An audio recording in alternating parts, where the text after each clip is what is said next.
Hallo und herzlich willkommen bei Einfach Japanisch. Ich bin Hiro und das ist mein erstes Q&A-Video. Hab sowas noch nie gemacht. Ich hoffe, das ist ganz okay, aber schauen wir mal. Los geht's! Wo wohnst du? In Japan oder in Deutschland? Und wo genau? Deutschland, Hamburg, Hansestadt. Finde ich gut. Hast du schon mal drüber nachgedacht, eine andere Sprache zu lernen, die nicht Deutsch oder Japanisch ist? Ja, nachgedacht und zum Teil auch tatsächlich ausgeführt.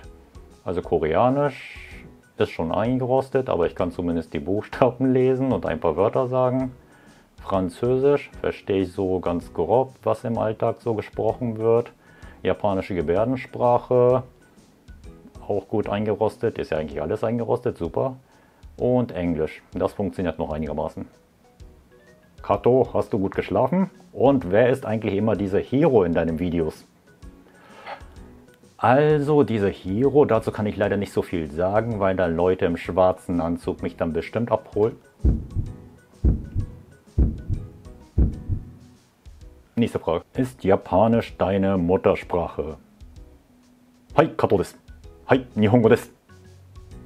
Liest du Manga? Guckst du Anime? Wenn ja, was sind deine Lieblingsserien? Ja und ja. In letzter Zeit etwas weniger Anime, aber halt etwas mehr Manga oder beziehungsweise regelmäßig Manga. Und was meine Lieblingsserien sind, ist etwas schwer zu sagen, weil ich dann ja mindestens dann irgendwie, weiß nicht, 50 oder 100 aufzählen müsste. Aber die ich auf jeden Fall sehr gerne mag, sind Serien wie zum Beispiel Hikaru no Go, Steins Gate, Parasite, Your Lie in April, Death Note. Okay, ich höre langsam auf. Ja, und bei Studio Ghibli-Filmen zum Beispiel auch sowas wie Schloss im Himmel oder Schloss Cagliostro und vieles mehr. Ist die Pose an deinem Kanal die Sailor Moon Endpose?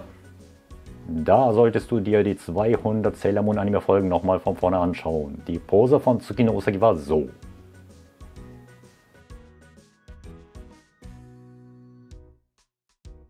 Und auf meinem Kanal sieht es so aus. Es ist ein gewaltiger Unterschied. Einmal so und einmal so. Was ist oder was sind absolute No-Gos in Japan? Mit Schuhen in die Wohnung rennen. Das geht gar nicht. Gibt es deutsche Sitten und Bräuche, die dich anfangs abgeschreckt haben oder befremdlich fandest? Mit den Schuhen in die Wohnung rennen. Warum hast du ausgerechnet die deutsche Sprache gelernt? Ich sag mal so, ich hatte einfach keine andere Wahl gehabt. Also als ich ganz klein war, musste ich aufgrund der Arbeit meines Vaters dann nach Deutschland fliegen und ich konnte nicht sagen, ich bleibe alleine hier und besuche weiterhin meinen Kindergarten. Das ging nicht. Und meine Eltern dachten sich, okay, wenn du schon in Deutschland bist, dann musst du auch die deutsche Sprache lernen, also ab in die deutsche Schule. Das war der Anfang. Wie schwer ist es eigentlich, Japanisch zu lernen und wie lange braucht man, um Japanisch zu beherrschen? Kommt auf jeden Fall auf die Person an. Also ob man zum Beispiel auch sprachbegabt ist, sage ich mal. Also ob man schon andere Sprachen kann. Wenn jemand zum Beispiel Chinesisch oder Koreanisch kann, der ist auf jeden Fall klar im Vorteil. Wenn jemand halt nur Deutsch gelernt hat, dann ist das etwas schwieriger natürlich. Je größer der Abstand zwischen den Ländern, desto schwieriger werden auch die Lernprozesse. Aber in der Regel heißt es, dass man so um die 1000 Stunden braucht, um eine Sprache einigermaßen zu können, also fürs Alltagsniveau. Aber diese 1000 Stunden sind auch eigentlich nur ein Anhaltspunkt. Also es kann auch sein, dass manche Leute viel weniger brauchen oder auch viel länger, je nachdem, was für eine Motivation man hat und wie man auch überhaupt rangeht. Also wenn jemand zum Beispiel einen tollen YouTube-Kanal entdeckt, geht das natürlich schneller. Habe von einigen anderen Quellen gehört, dass Japaner Ausländern gegenüber recht unhöflich gestimmt sind. Kannst du das so bestätigen? Nein. Sie sind in der Regel freundlich, aber halt nur etwas scheu und vorsichtiger. Was sind falsche Gerüchte über Japan? Da gibt es auch mehrere, aber was mich schon seit mehreren Jahren genervt hat und auch manchmal immer noch nervt, ist, dass halt auch in bestimmten TV-Sendungen berichtet wurde, dass man in Japan oder in Tokio halt dann an vielen Ecken, so ziemlich überall, so gebrauchte Unterwäsche aus dem Automaten kaufen kann oder auch Sauerstoff, weil da die Luft ja so unglaublich dreckig ist. Stimmt überhaupt nicht. Wie viel kostet die Miete mindestens in Tokio? Also das fängt ungefähr so bei 200 € an, vielleicht auch noch ein bisschen weniger, aber Tokio ist auch eine relativ große Stadt. Also wenn man im Zentrum wohnen möchte, in guter Gegend, gibt es auch eine Wohnung mit, ich glaube, also 48.000 € im Monat. Aber dann hat man auch eine unglaubliche Luxuswohnung auf 200 Meter Höhe. Also können sich auch nicht so viele Leute leisten. Aber das ist auch die teuerste Wohnung. Und die günstigsten sind dann halt eher halt außerhalb am ungünstig gelegenen Orten, dass man zum Beispiel ja vielleicht 20 Minuten mit dem Bus zum nächsten Bahnhof fahren muss und von dem Bahnhof aus braucht man wieder noch mal eine halbe Stunde oder noch länger bis zum Zentrum der Metropole. Weil Tokio ist eigentlich relativ groß, auch wenn man meint, dass die Stadt ja eigentlich mega klein ist. So als Beispiel, die größte Stadt in Deutschland ist ja Berlin. Und die Berlin hat die Fläche von, ich glaube, 891 oder 892 Kilometer, 892 Quadratkilometer. Und Tokio 2194 Quadratkilometer. Also das wären so das fast 2,5-fach, also 2,45 noch was so. Ja, Tokio ist relativ groß. Es gibt ja auch da Orte, wo du auch dann, wenn du joggen gehst, so Wildschweine sehen kannst. Ist auch Tokio. Wie kam es dazu, dass du mit YouTube angefangen hast? Wie kam es dazu, dass du mit Instagram angefangen hast? Der erste Grund war auf jeden Fall, dass ich während der Corona-Krise halt etwas mehr Zeit hatte. Also zahlreiche Veranstaltungen sind ja ausgefallen und ich hatte weniger Job, wo ich dann halt rausgehe. Also hatte ich dann zu Hause etwas mehr Zeit.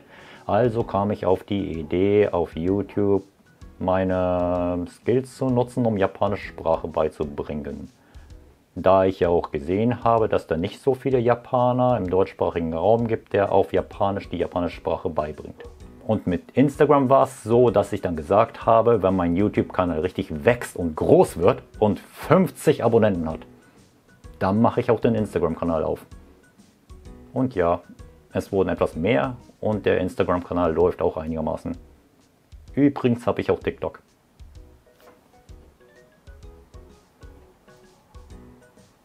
Wie zählt man auf Japanisch? Zum Beispiel bis 100.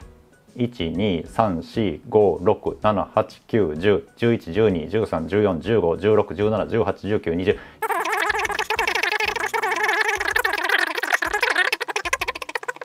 20. 91, 92, 93, 94, 95, 96, 97, 98, 99, 100. Weitere Zahlen findest du auch unten in der Beschreibung. Da ist eine Zahlentabelle. Bist du in Japan zur Schule gegangen? Und wenn ja, wie war das? Ja, und es war anders. Die Schule ging dann irgendwann so um 8:30 los und ging bis 15:30 Uhr. Das war das Ende der 6. Stunde und zum Mittagessen gab es dann Kyushoku, also gemeinsames Essen. Und danach musste man halt die ganze Schule zusammen putzen. Und das war schon sehr, sehr anders. Und ab der Mittelschule ist es auch üblich, dass dann viele zu einer AG gehören. Sei es Tischtennis, Basketball, Baseball, Judo, Karate, Kendo, Bonsai, was auch immer. Das ist auch das, was in der deutschen Schule eher unüblich ist. Wieso werden manche Wörter in Hiragana und Katakana und Kanji geschrieben? Warum braucht man Kanji? Muss ich Kanji lernen? Ja, dazu habe ich auch ein Video, findet ihr in der Beschreibung. Wie fange ich an mit Japanisch? Wie kann ich meine Motivation aufrechterhalten? Wie soll ich überhaupt rangehen? Auch eine Frage, die ich dann mehrfach bekommen habe. Dazu habe ich auch ein Video. Wann wird welcher Partikel benutzt mit Beispielen? Dazu habe ich auch kein Video noch. Also kommt noch. Wenn ich dann hier alles dazu erzählen würde, wird das Video, glaube ich, 2,5 Stunden lang und das wollen wir nicht. Okay, ihr wollt das vielleicht, aber ich nicht. Träumst du auf Deutsch oder auf Japanisch? sehr unterschiedlich. Also mal auf Deutsch, mal auf Japanisch, mal auf Französisch, mal auf irgendeiner Sprache, die ich überhaupt nicht kenne, aber trotzdem verstehen kann. Und es ist auch nicht so, dass dann zum Beispiel eine japanische Person auch dann unbedingt Japanisch spricht. Die könnte auch dann Deutsch oder andere Sprache sprechen und auch andersherum. Weiß auch nicht wieso, aber das macht mein Kopf so.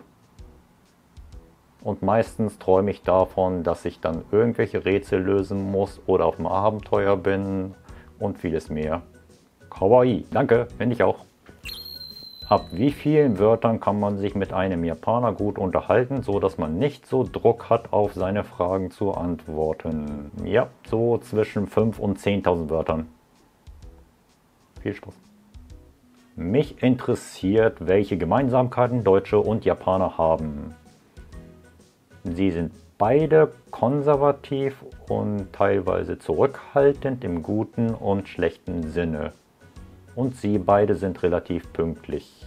Sie nehmen die Pünktlichkeit sehr, sehr ernst. Außer der Deutschen Bahn. Was war dein größter Kulturschock hier in Deutschland? Was magst du an der deutschen Gesellschaft nicht? Die Pünktlichkeit der Deutschen Bahn.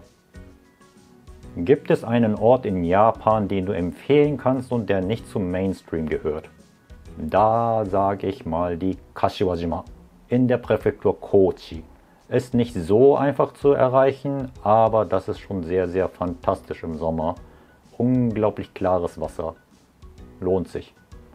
Ansonsten auch den Berg Yoshinoyama in der Präfektur Nara zur Kirschblütenzeiten. Auch das ist der Wahnsinn. Wie oft warst du, wie häufig waren Sie schon in Japan? Tja, weißt du noch, wie viel Scheiben Brot du bisher zum Frühstück gegessen hast? Wohl kaum. Das zählt man ja nicht. So ähnlich geht's mir mit meinem Japan-Flügen. Ich war also sehr oft da. Japanisches Kochmesser oder schwedisches Massenprodukt? Japanisches Massenprodukt. Zum Beispiel das Keramikmesser von Kyocera ist unglaublich. Wie alt bist du? Wann bist du geboren? Alt. Was muss man unbedingt wissen, bevor man nach Japan kommt? Die Einreisebestimmungen und was man in Japan eigentlich machen möchte und wie man zum Hotel kommt. Was ist dein deutsches und japanisches Lieblingsessen bzw. Getränk? Karage. Lapskaus, nein, Schnitzel. Wie lerne ich am besten Kanji? Die sind ja schwierig. Finde ich auch, aber es hilft jedenfalls, wenn man sich das bildlich vorstellt oder aus dem Zusammenhang lernt. Ein ganz einfaches Beispiel wäre das Zeichen Kuchi. Das schreibt man ja so. Das ist einfach so ein Viereck. Wie der Mund. Oder halt auch das Zeichen Mensch, Hito, wäre dann so. Das wäre so eine Person, wenn man sie von der Seite gesehen hat. Und das Zeichen für Yasumu, also eine Pause machen, sich ausruhen, wäre dann so.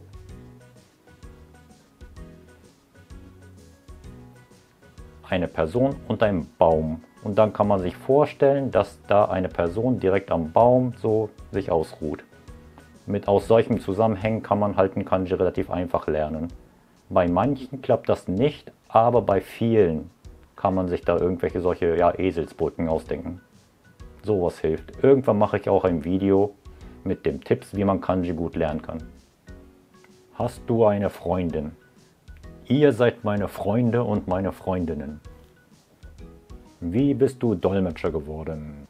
Das war auch eines meiner Ziele gewesen. Schon in der Mittelstufe hatte ich gesagt, ich werde entweder Dolmetscher oder Rechtsanwalt.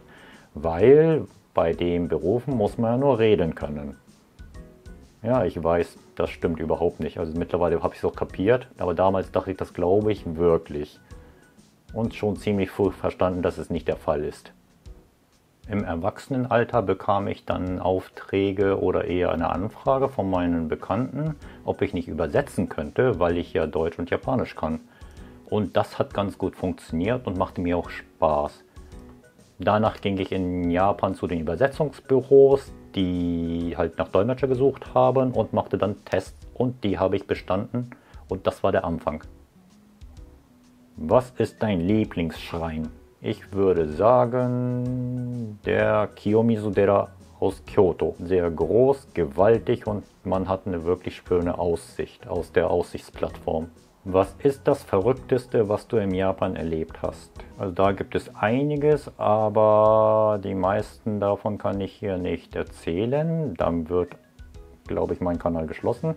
Aber das, was ich erzählen kann, ist zum Beispiel sowas. Also ich war für jemanden auf der Wohnungssuche, für jemanden, der halt nicht nach Tokio kommen konnte.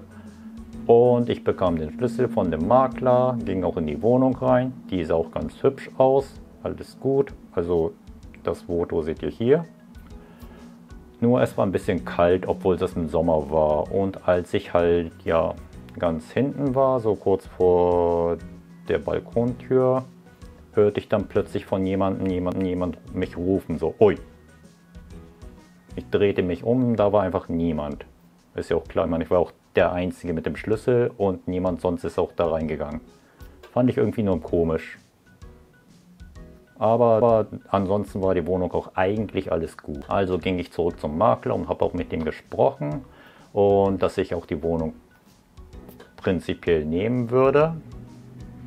Nur er hat mir erzählt, dass da auf jeden Fall so einen Todesfall gab in letzter Zeit und es handelt sich um einen Mann. Also ich weiß nicht, was das war, aber ich meine, ich habe da was gehört, aber weiß ich nicht. Das hätte auch alles sein können und es ist auch wirklich nichts passiert. Glaube ich. Würdest du auch mal ein Kochvideo machen, in dem du zeigst, wie man Gyudon macht? Also so, wie du es am liebsten isst. Ja, nicht nur Gyudon, es werden noch weitere Kochvideos kommen. Ob ihr es wollt oder nicht. Ja, danke, dass ihr so weit zugeschaut habt. Ich konnte natürlich nicht alle Fragen beantworten, weil das Video sonst 2,5 Stunden oder noch länger geworden wäre. Aber ich hoffe mal, dass da auch was dabei war, was euch interessiert hat. Wenn ihr das gut fandet und ganz viel Daumen hoch gemacht habt, gibt es auch bestimmt ein zweites Mal. Und jetzt kann ich sagen, ich habe einmal ein Q&A-Video gemacht.